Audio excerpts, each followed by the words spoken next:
Catching up with Sarah and Ginny, fueled by laughter and insights aplenty. Curiosity, connection, and learning that sticks. Real talk, real lives with practical tips. Welcome to Catching Up with Sarah and Ginny. Come on in. Hello and welcome to a very special episode of Catching Up with Sarah and Ginny. I'm Rory, your host from ILT Education UK and one of the co-producers of this show. Now, if you're tuning in, expecting to hear Sarah and Ginny interviewing another brilliant mind from the world of education, don't panic. You are in the right place. But today, we're flipping the script on the past year, where Sarah and Ginny have brought us such powerful research, practical wins, and some deeply human conversations, all focused on SEND and inclusion and connection. Today, we're putting them in the guest chairs for a look back at the year. Sarah and Ginny, welcome to your very own show. How's it feel to be sat at the other side of a desk? Well, it's very odd, and on the screen, I don't know, but Sarah's next to me, and you're beneath me, but it's very odd because I don't like not introducing it, Rory. Oh, Ginny. Rory did well, though, Ginny. Did a good job. You've done really well, Rory. But I just, I just wanted to get in there first. But yeah, I'm a bit worried, Sarah. It might be catching up with Sarah, Ginny and Rory now. Oh, is Rory last? There's His name's simply last. It's on the title card. We won't fit it all in, I don't think. It's been a wonderful year, though, supporting you both in the background and listening into all the conversations you've had on the pod and also all the learning that you've shared for colleagues over the year. And I want to dive straight in to talk about some of your favourite moments. So, Sarah, I'm going to come to you first. You've worked within the classroom in leadership for decades, but what's been really stand out for you over the guests that you've talked to and sort of the thinking moments around this year in education as part of catching up with Sarah and Ginny? I mean, I think the best thing has been the variety of voices that we've managed to catch up with. And I think I've always been about trying to bring people together. So everything that I do within my work has always been, it's not separate, special education, mainstream education, everything should be joined together. We should be working together, sharing our knowledge. This approach might work for one person. This voice might resonate with someone, or this voice might be like, oh, that's interesting. And I think that's what I've really enjoyed, was just having the chance to talk to so many incredible people in education. We have had, one of the most recent voices that pops to my mind is Omar Mentash, that his stories about teaching, reading in prisons, teaching prisoners to read, and just, that's everywhere at the moment as well, the importance of reading, but having caught up with so many different views on that. We have Mary Moran as well, who gave her some of the perspectives from Ireland. And just, I've loved that. I've loved the fact that people are asking us to chat with us as well, Ginny. We love that, don't we? Yeah. And the fact that I get to work with you two. It's, but get to know you both so much more, in many ways, Ginny, really. In many ways. In many ways. But I think that's been the joy, is to be able to elevate voices as well. And people that are out there doing so much who maybe we don't hear from within these kind of contexts, rather than it being just about, just pure education kind of talk, or rather than it being pure SEND talk or pure EdTech talk. We're kind of combining it all. And I love the music element. That was probably one of our best ideas, bringing that into it. I've loved hearing why people choose songs. And just even from the very start, some of those early stories about getting the human element behind some really kind of interesting and different people. I'm thinking Andre Image had The Park in the Dark was his book. And just some of the reasons books are chosen as well, and the stories behind those. So I think that's been the highlight for me. It's just been, I like to talk, Rory, so. I was going to mention the books as well. I think it's been so wonderful to hear how not such a range of books and stories have shaped for discussions and also shaped for people that you're interviewing. And I think it's been such an interesting, and it's made my reading list for the summer much, much easier to pick from. So that's been wonderful. Ginny, leading Send within your trust, what does that give you in terms of perspective to some of the discussions that you with catching up with Sarah and Ginny? I think it's allowed us to give energy to the sector when there is so much happening. And I was talking to somebody the other day and they said, Senkos don't know about everything that's happening government-wise. And I was like, they are literally swimming to survive, holding on to that metaphoric kind of life raft. And it's, yeah, a lot of feedback I've got is we like listening because you're human, because you're real, you both know what is happening. And what I loved was when we were at Nason, the fact that Anne-Marie Hassel was saying, thank you to all the Senkos. And it's just making sure that message is out there so much, because we can all just we can literally, it's a sea metaphor, but we can literally drown in everything that is coming up via, the internet, by socials. And we're just like, oh my goodness, it's about Senkos being able to go into the classroom and support the children and the teachers. And so the little snippets that we have of books and the songs and everything, people really, really resonate with it. But it's really interesting because Sarah said the word joy. And I think this whole experience has brought a joy to me that I needed. And this joy of Sarah and I working together. And if we're having a bad day, we'll say, shall we record an episode? And we go, yeah. And we both feel better afterwards. So it's having a chat with my mate about education things. But that is a real joy. And this idea of curiosity and connection. And the guests we've had, they really let us in to their lives and their worlds. And it's not about necessarily their everyday job. Yeah. It's about the books that have been chosen. I think of Andrew Lua and the book he chose. And he told us so much about him as an individual. And we were just both like, oh my goodness, we need to know more about you as an individual. And I think we would both say, wouldn't we, Sarah? We feel very blessed that the conversations that we've had, people have wanted to tell us about their songs and about their books. And what I found interesting going back to the classroom is people have said, thank you so much for giving us the questions beforehand. We really appreciate, and we've really thought it through. And I think sometimes when we're in the classroom, inadvertently, we don't do that enough for children. So things have to be answered instantly. Whereas to say, actually, this is going to be happening next week, or this is going to be happening in a couple of weeks, for you to think about it, for them to go home, think about it with their carers. So people have really, really appreciated that. And once again, the music has been brilliant. And I know Sarah's done it as well. We've taken it into our talks, and it just becomes a connection.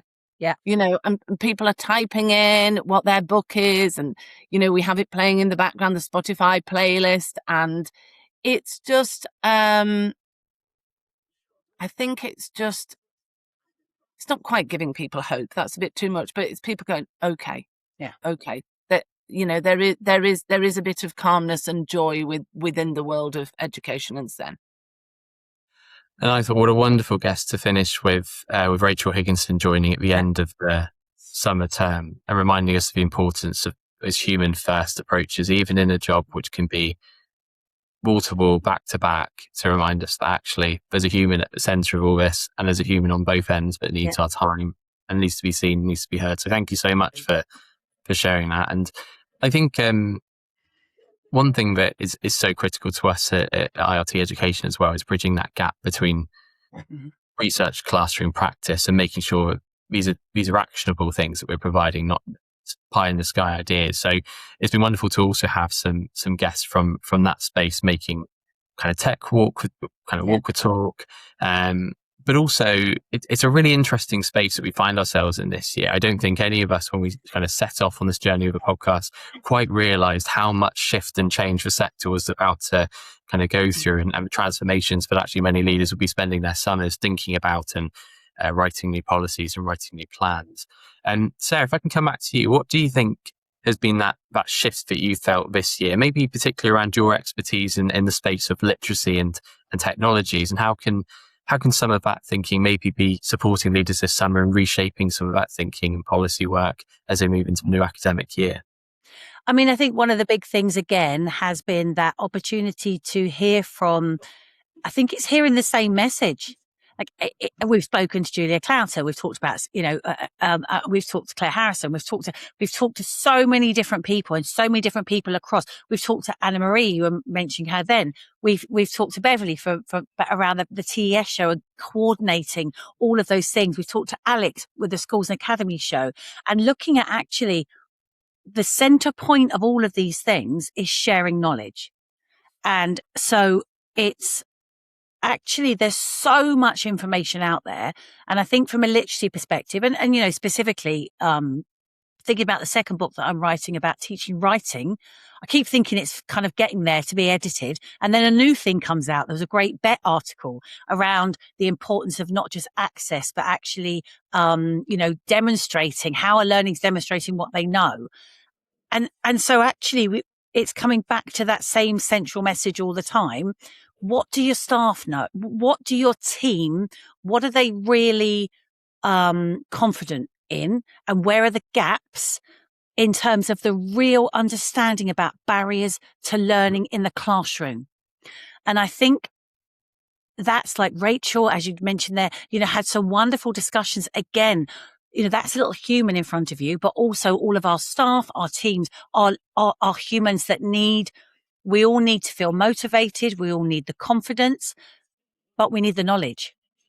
And so kind of in terms of shaping the policies and shaping what we're getting ready for September, what are those key things? You've got that great now EF document around the inclusive teaching and that, what's your inclusive classroom going to look like? And Ginny and I, we always have the whole thing, like things you can put on one hand. What's your 5 core principles that we can pull from everything to make sure that we've got everyone, from a great start in September, understanding and knowing. And I think that's the big thing. It's kind of like, do we really understand about adaptive teaching? Do we really understand what a universal offer means? And in our trust, what does that look like for every single learner in every single classroom? And I think that's the bit of, if we can home in all these other bits and just be like, right, what's the core? So when that young person walks into the classroom, how are we going to make sure they can access that learning in front of them from the first day? What are the core things they're going to need to be able to do? And I think on the show, that's been shared by so many different people, all the different ways in, all the different approaches, but it keeps coming down to that. What does inclusion look like? Do staff really get it? Do they really get that understanding that for literacy, when a year 5 learner's in your classroom, if there's any reading or writing difficulties, which for most learners, there's something, how are we going to make sure that text in front of them is accessible? And there's a few ways in to understand the content from all different angles. Are they going to hear it? Are they going to have some way of having it read to them? Or they can go back? Have they got the core bits in some way so that they can just recap on things? So it's just that kind of, what's it look like? Even taking one activity, and what's that going to look like in your classroom for that learner? And I think that's kind of the key. Super. Thanks so much, Sarah. I think for too long, perhaps in England, inclusion has been too much sat on the shoulders of SENCOs, and it's been pretty much a lone role in a school, and with very little to then support that leader in getting things right at that universal layer that you were talking to. And I think that's something I imagine, Ginny, that you're thinking about quite deeply this summer, especially as you've got some time and breathing space from the SENCO role you've been in for the last year. And many years. What videos can be asking themselves as they move into the new academic year? What can they do to kind of, as Sarah mentioned, bring those maybe 5 priorities onto a hand that actually are tangible, actionable, and can make an impact? I think you're absolutely right. I think historically, so much has been on the shoulders of Senkos, on the shoulders of giants, on the shoulders of Senkos, and there has been a change because there has been such a shift with regard to Ofsted, with regard to inclusivity, and the actual the way that the Ofsteds happen now. Very much coming to systems. I know I've spoken at events with Margaret Mulholland, and she advocates Ginny's Wall, which is about knowing who is doing what at which level, and knowing what the responsibilities are at a class teacher level. I'm changing it from a wall to a sandwich, because we have got heads and we've got senior leaders as well who need to have full knowledge and ownership of everything that is happening in SEND, because that is how things change. Things change by leaders fully embedding it in everything that they do. And more than ever, I realize that the systems that schools use have to be accessible for everyone. So when we have provision maps, it is this case of accountability, that the teacher will complete them, but then there is quality assurance through the head teacher, through the senior leader, alongside the Senko. So it's like, and I've said this for many years, we need a dashboard so that everybody can see, exactly like Sarah was saying, we have a child in a classroom, we bring up their profile, we see what their targets are, we see when they are to be reviewed. We have that, Sarah and I were talking about, the voice of the child there, the one-page profile, so that basically there are no excuses for people not being able to see everything about that child. And another thing that I think is really important that Sarah was talking about is consistency. Yeah. We need to have consistency in classrooms and in schools and across staff. We all like consistency.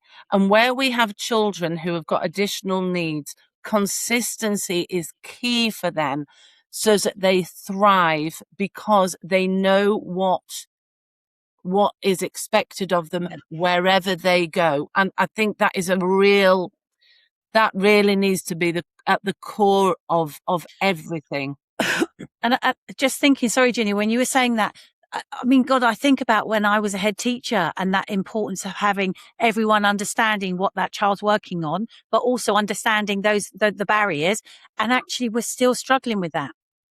And it's like, there's so much information, yet it's like, okay, so a dashboard, I love that. You know, it's that, where can we just have a way? And the schools that I go into, like, how can we all know the thing that in this classroom, this is the main barrier actually for many of the young people in the classroom. It's basically universal, is around, it's not just that child needs it because that autistic learner needs this, or that child with ADHD needs this. Actually, processing is huge. We know that.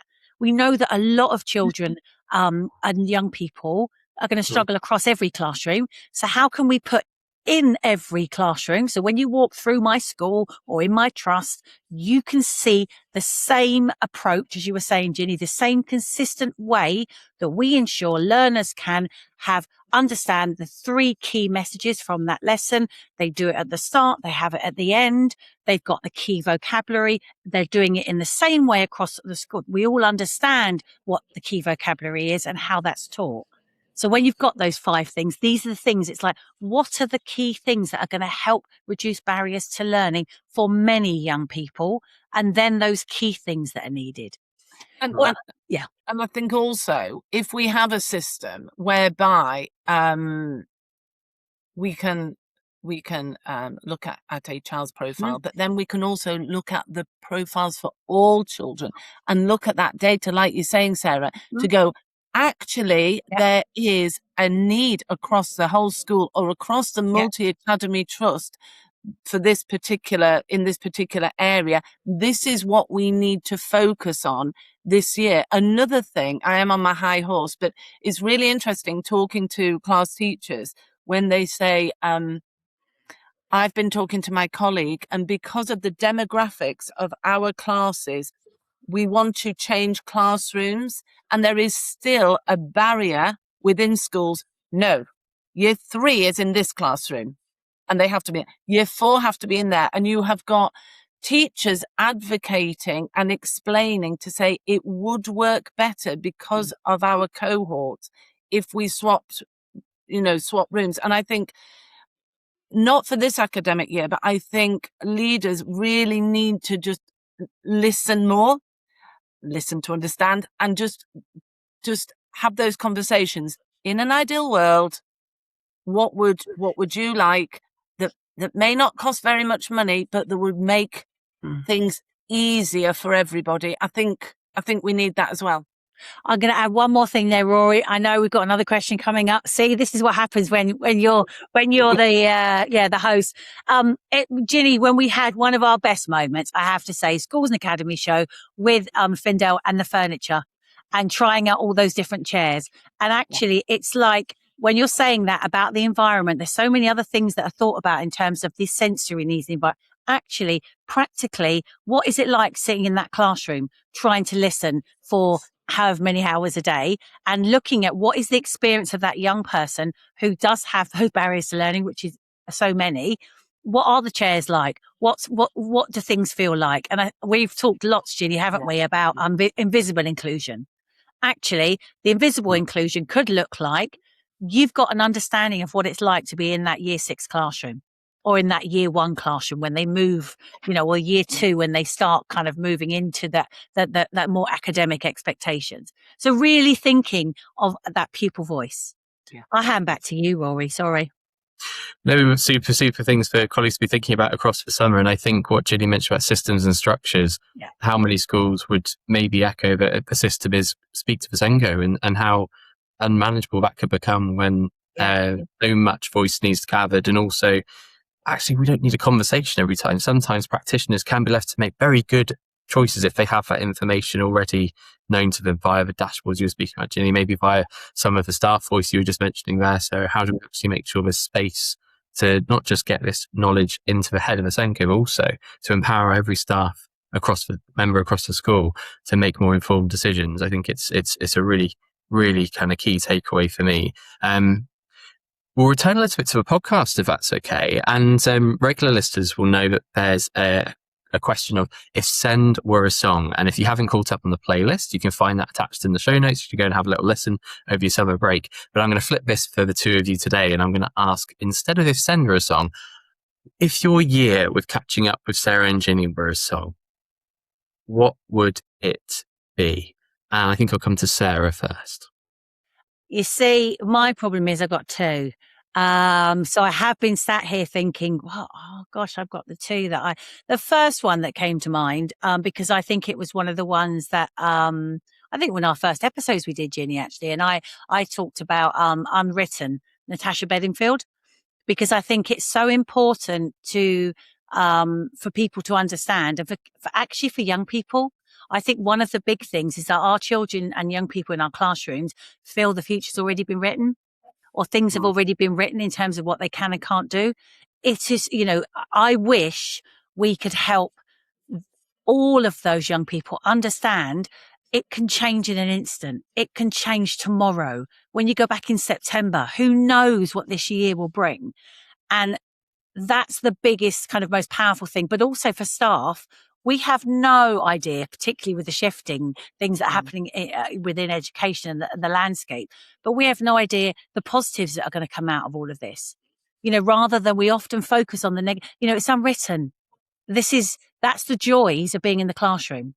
Before I was a teacher, I tried waitressing. I worked in an office. I've worked in shops. None of it. I couldn't do any of that. Public sector that way. No, it didn't work for me. A teacher, one of the best things about being a teacher was the fact that you were in charge of your classroom. And I think it's that opportunity to remember that. Yes, we've got all of these things that are kind of imposed upon us, but it's that opportunity to just make sure that we know that it's unwritten. The other one is take that's greatest day. Because I think every time I record on the podcast with Ginny and with all of the guests that we've had, it's like, oh, that was a good day. So actually the other thing is it's unwritten and today could be the greatest day. There's so much. So there you go. Short answer, as always. I really thought you were going to say the whole podcast is unwritten. So that's just where we will go. No, I wasn't. But there you go. Rory, I Well, left that message for you. yeah, unscripted, unwritten, free for all in the happiest way, isn't it? Really? And look how positively it's turned out. Because actually Absolutely. the beginning was unwritten. We were like, this might be quite a good idea. Should we try it? Yeah. And that might not be a bad message for colleagues as they move into September Yeah. as well. Even if Yeah. it's not written, it might Yeah. be a good idea. Give it a go. Ginny, if this year were a song, So really interesting. My song has come from I went to a year 6 leavers assembly at the school actually where I began my career there 21 years ago.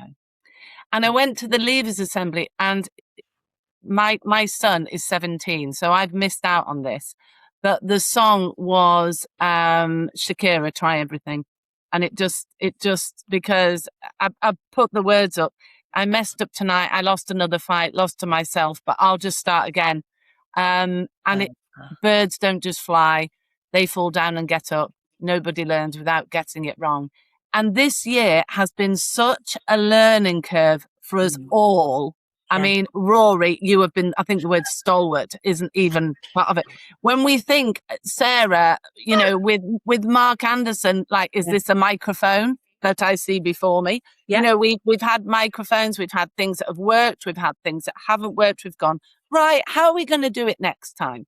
And it has been such a learning curve. And this, nobody learns without getting it wrong. I mean, this year has just been a phenomenal learning curve.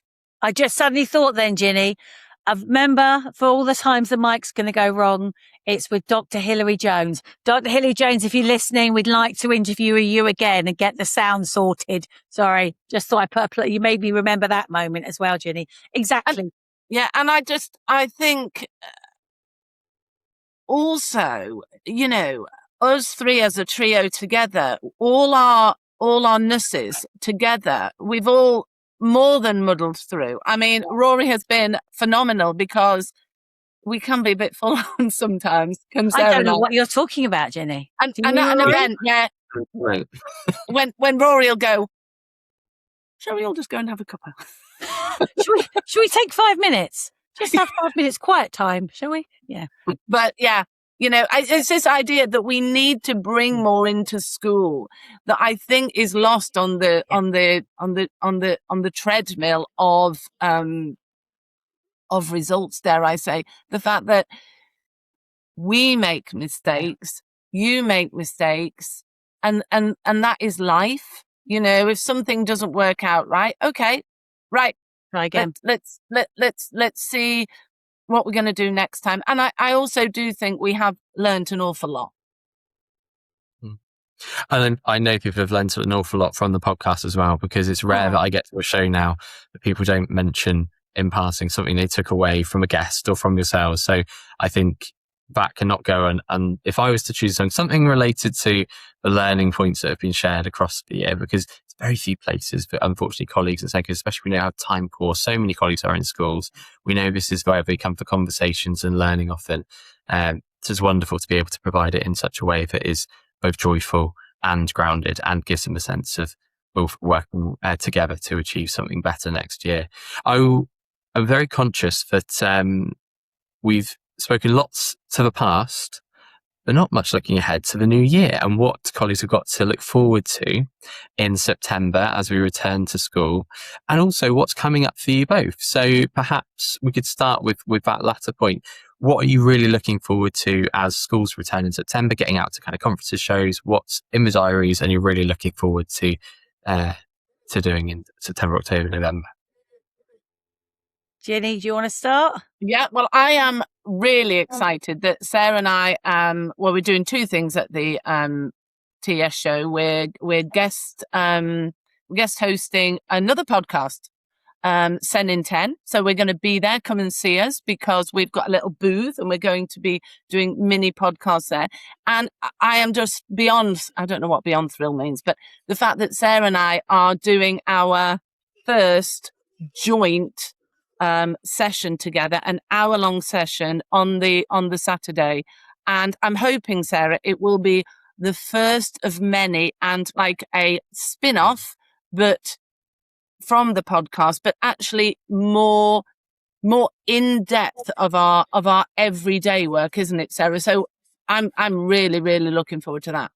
Yeah, that TS show in London, fantastic. We've also got the Schools and Academy show, haven't we? That we're going to, and we're going to be podcasting at. We've got both of us separately talking at the National Education Show.